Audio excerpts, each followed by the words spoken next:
Welcome back po sa ating munting channel. Ngayon po ay araw ng Miyerkules, June 12, araw po ng kalayaan.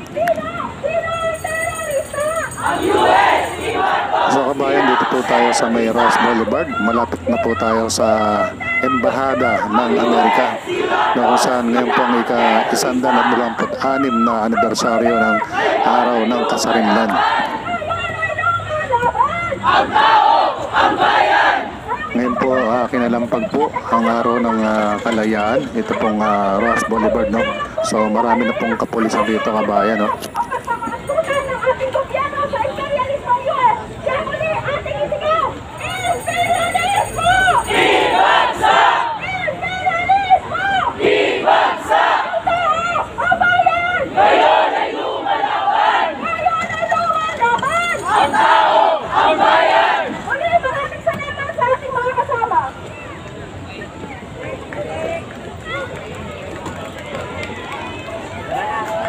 Tubig.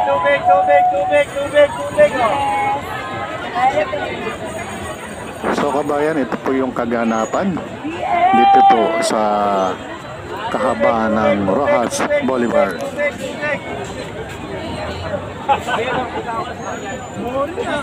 Tubig.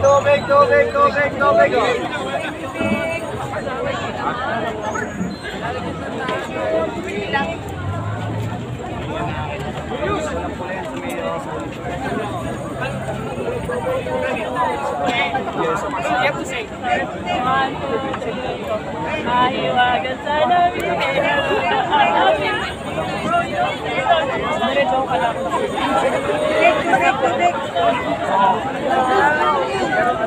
I'm sure tubig. Excuse me.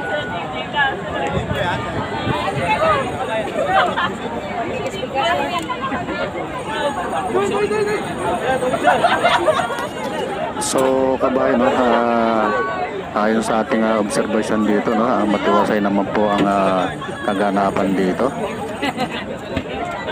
Patubig sa idol, oh. Karile. 40 po.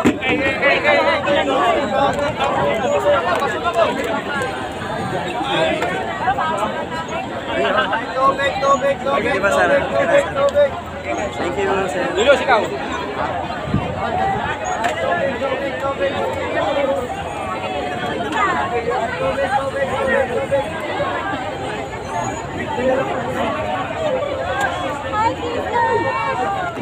So kabayan, pakinggan po natin kung ano po yung gusto nilang iparating sa ating mga mamayang Pilipino.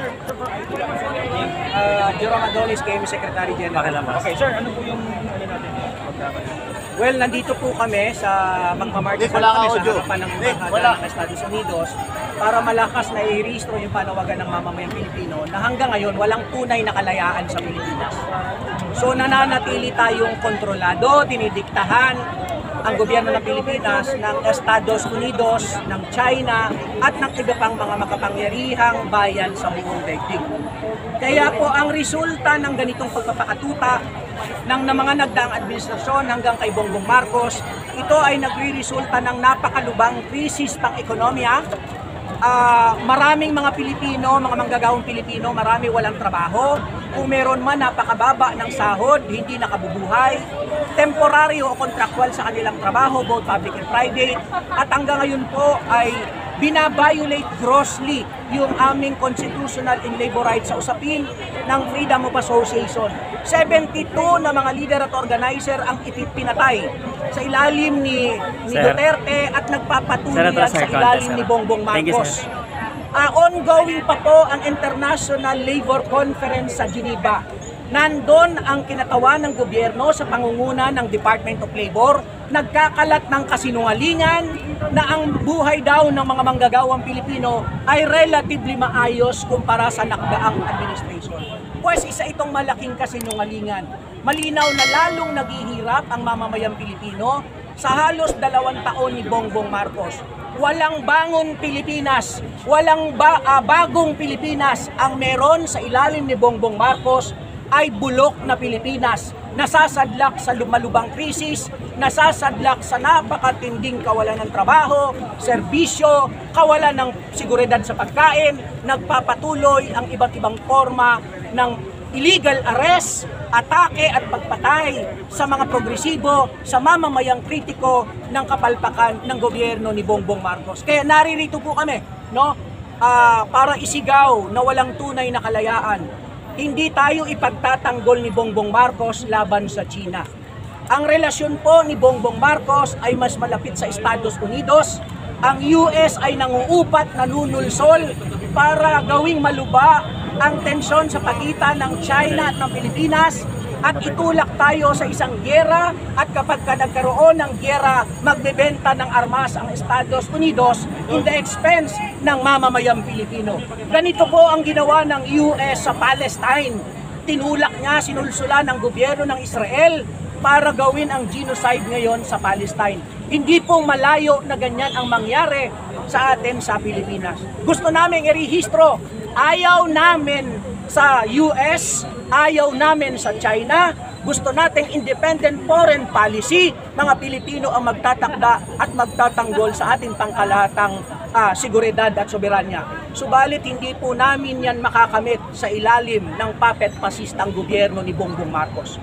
Walang ibang aasahan para tumindig, para ipagtanggol ang ating soberanya teritoryo laban sa China, laban sa US, laban sa iba pa, kung hindi ang patuloy na pagkakaisa ng mamamayang Pilipino. At ipapakita namin yan sa paulit-ulit na mga protesta tulad nito. Hindi po kami magsasawa na i-expose ang US bilang number 1 na mamatay tao, kaaway ng mamamayan, number 1 na terorista sa buong mundo. Sir, ang plano niyo ba ay dun sa harap mismo ng US Embassy na mag-rally po at dito na kayo nakapunta po sa kanto ng Kalong? Yes po, of course, kasi constitutional rights naman eh. Ang sabi ng ating konstitusyon, ang mga Pilipino ay malaya na mag-air ng aming mga grievances. Pero nakakalungkot kasi ang trabaho lang ng PNP na mga militar ay magpakatuta. Ibig sabihin, the moment na hinaharangan nila kami sa aming mapayapang protesta at pamamahayag, sila mismo ay instrumento ng panunupil ng US sa Pilipinas, ng China sa Pilipinas, at sila mismo kitang-kita ng mamamayang Pilipino na hindi sila para sa mga Pilipino. Well, yung Freedom Park ay paglilimit lang sa exercises. Tandaan po natin ang nakalagay sa konstitusyon, very clear, mapayapang protesta. Dapat payagan ang mga Pilipino saan man nila gustuhin. Ano yung boundaries ng mapayapang protesta?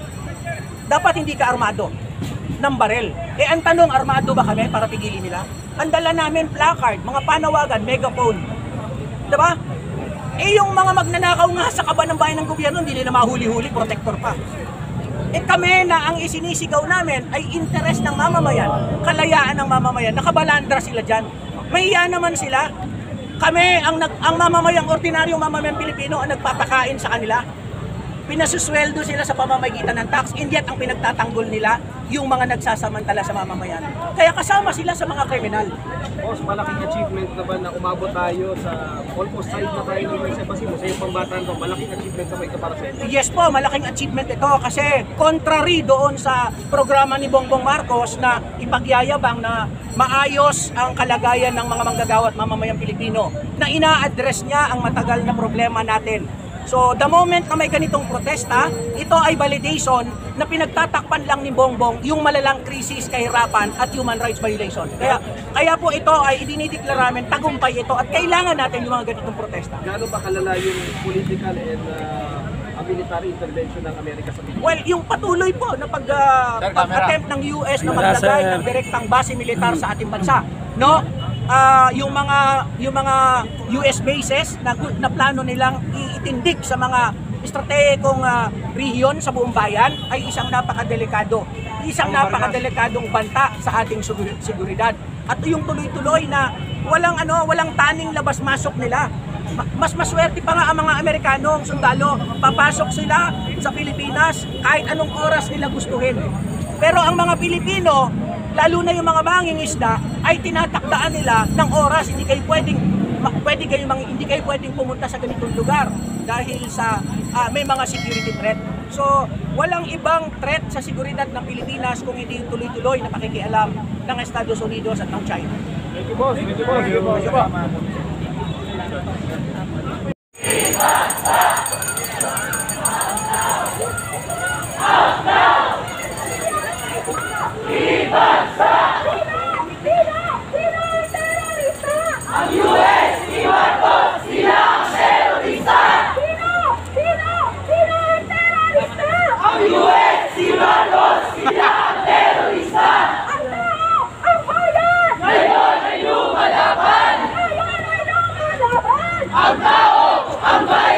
Ngayong ika-126 na deklarasyon ng Independence Day, alam natin lahat na hindi tayo tunay na malaya at nagpapatulong o pagpapakatunan ng ating gobyerno sa imperialismo US. Kaya muli ating isigaw, Imperialismo! Ibansa! Imperialismo! Ibansa! Ang tao! Ang bayan! Ngayon ay lumalaban! Ngayon ay lumalaban! Ang tao! Ang bayan! Muli, maraming salamat sa ating mga kasama.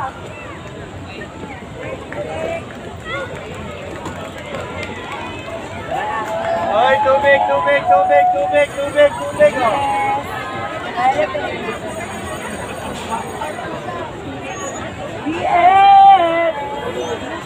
Tubig, tubig, tubig, tubig, tubig, tubig, tubig. Tubig, tubig, tubig, tubig, tubig. Oh.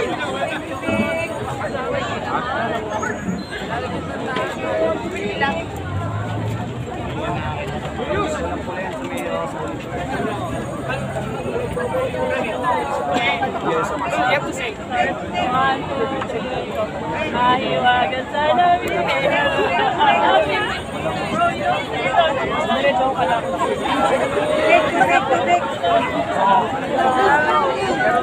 I'm sure tubig. Excuse me.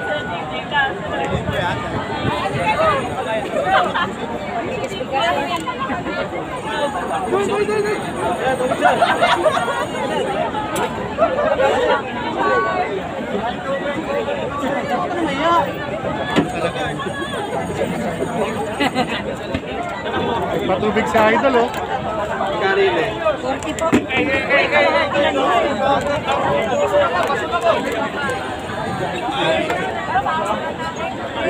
Tubig, tubig, tubig, tubig, tubig, tubig. Thank you, sir. Julius, ikaw.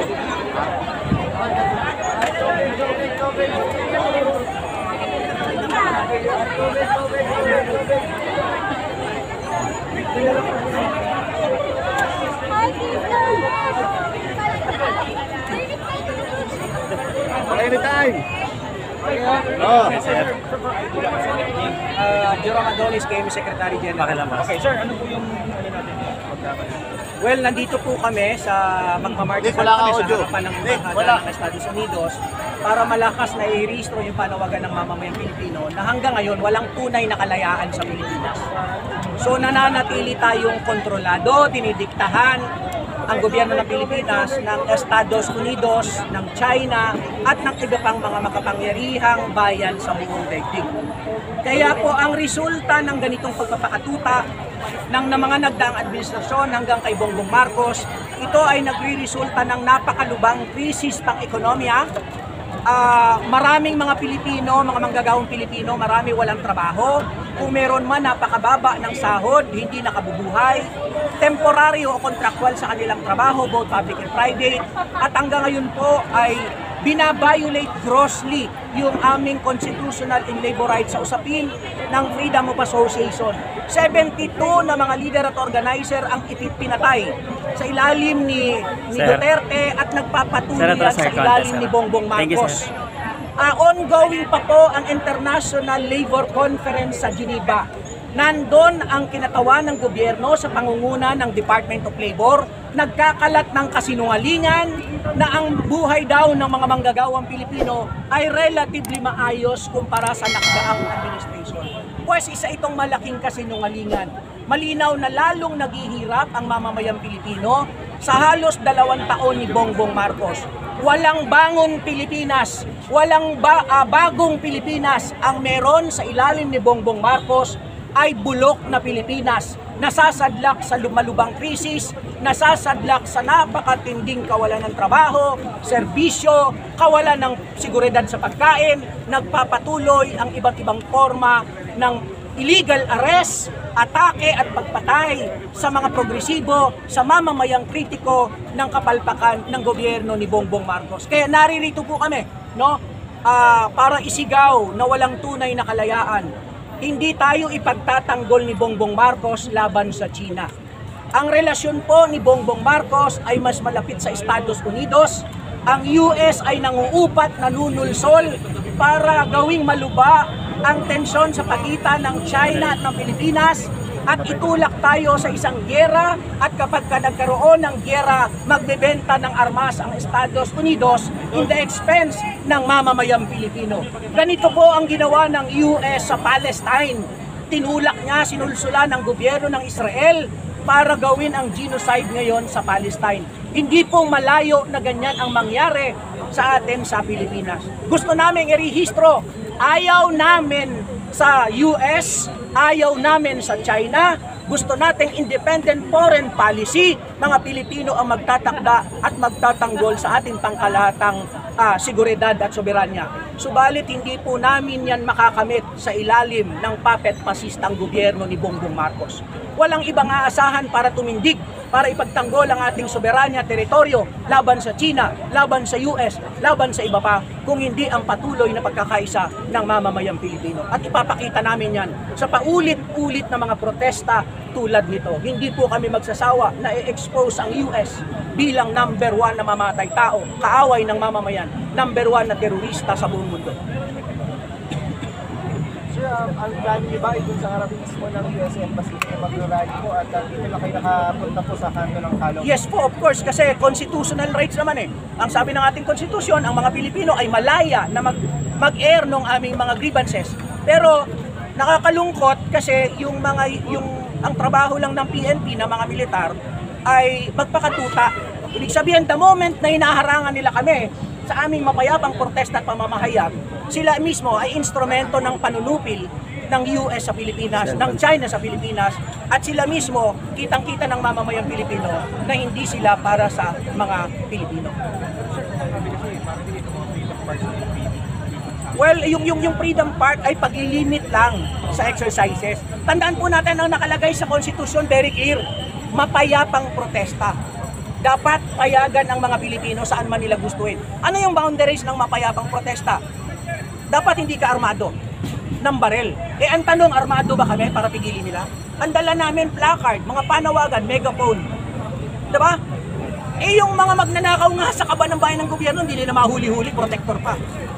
Kami na ang isinisigaw namin ay interes ng mamamayan, kalayaan ng mamamayan, nakabalandra sila dyan.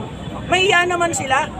Kami, ang mamamayang, ordinaryong mamamayang Pilipino ang nagpapakain sa kanila. Pinasusweldo sila sa pamamagitan ng tax, and yet ang pinagtatanggol nila yung mga nagsasamantala sa mamamayan. Kaya kasama sila sa mga kriminal. Boss, malaking achievement naman na umabot tayo sa almost side na tayo ng US Embassy mo. Sa iyong pambataan ko, malaking achievement na ito para sa inyo. Yes po, malaking achievement ito kasi contrary doon sa programa ni Bongbong Marcos na ipagyayabang na maayos ang kalagayan ng mga manggagawa at mamamayang Pilipino, na ina-address niya ang matagal na problema natin. So the moment na may ganitong protesta, ito ay validation na pinagtatakpan lang ni Bongbong yung malalang krisis, kahirapan at human rights violation. Kaya po ito ay idinideklara namin, tagumpay ito at kailangan natin yung mga ganitong protesta. Gaano ba kalala yung political and military intervention ng Amerika sa Pilipinas? Well, yung patuloy po na pag-attempt ng US na maglagay ng direktang base militar sa ating bansa, no? Yung mga US bases na plano nilang itindig sa mga estratehikong rehiyon sa buong bayan ay isang napakadelikadong banta sa ating seguridad. At yung tuloy-tuloy na walang taning labas-masok nila. Mas maswerte pa nga ang mga Amerikano, ang sundalo, papasok sila sa Pilipinas kahit anong oras nila gustuhin. Pero ang mga Pilipino, lalo na yung mga mangingisda, ay tinatakdaan nila ng oras. Hindi kayo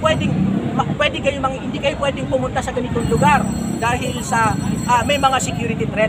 So, walang ibang threat sa seguridad ng Pilipinas kung hindi yung tuloy-tuloy na pakikialam ng Estados Unidos at ng China. Sila yung estimate nyo na militante, sila naman ang strength ng mga tropa.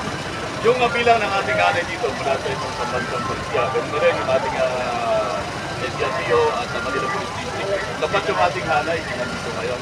At ganun din naman yung ating mga kababayan, yung mga Pilipino po na nandito kanina. Nagpapasalamat din kami at naging payapa naman yung nangyari sa ating protesta. Hindi ba kayo nabulagan ng nagtakbuhan sila na parang nag-convert sila at specific time? Ganun ba talaga? Mga kababayan, sa atin dito, ang mahalaga lang dito palaging nakahanda at nakaangat yung ating kalasal. Sa ating yung tinatawag nating maximum tolerance, yun ang kabilin-bilina ng ating ama ng Philippine National Police at ang ating regional director at ganoon din ang ating district director. Wala tayong ganung nakuhang informasyon at nakita din naman natin naging maayos at nagpapasalamat tayo dun sa ating mga kababayan. Sir, walang permit to, pero ba't pinayagan nyo? Katulad pa rin ng palagi natin sinasabi na dito sa lungsod ng Maynila, nirerespeto natin ang kanilang karapatan. Meron po tayong 4 na fleet of park dito. At ulitin po natin, ito po yung Liwasang Bonifacio, Plaza Dilao, Plaza Moriones at Plaza Miranda. At ito pong lugar kung saan po sila nag-stage ng kanilang protesta ay hindi po ito kasama sa ating fleet of park. Saan naman na-divert yung southbound kasi nasara kanina? Yes, kaya nga po ginagawa natin na may mga pulis po tayong naka-assign dyan para yung daloy ng trapiko ay hindi mahimpil. At kaya nga po nandito nyo yung kapulisan para bantayan natin yung kaayusan ng ating lugar sa Ligalaan. Ayun, thank you, sir. Sir, ilan ang strength ninyo? Kapat na hanap. So bantay sarado, no? Yung US Embassy, mga minamahal nating kababayan.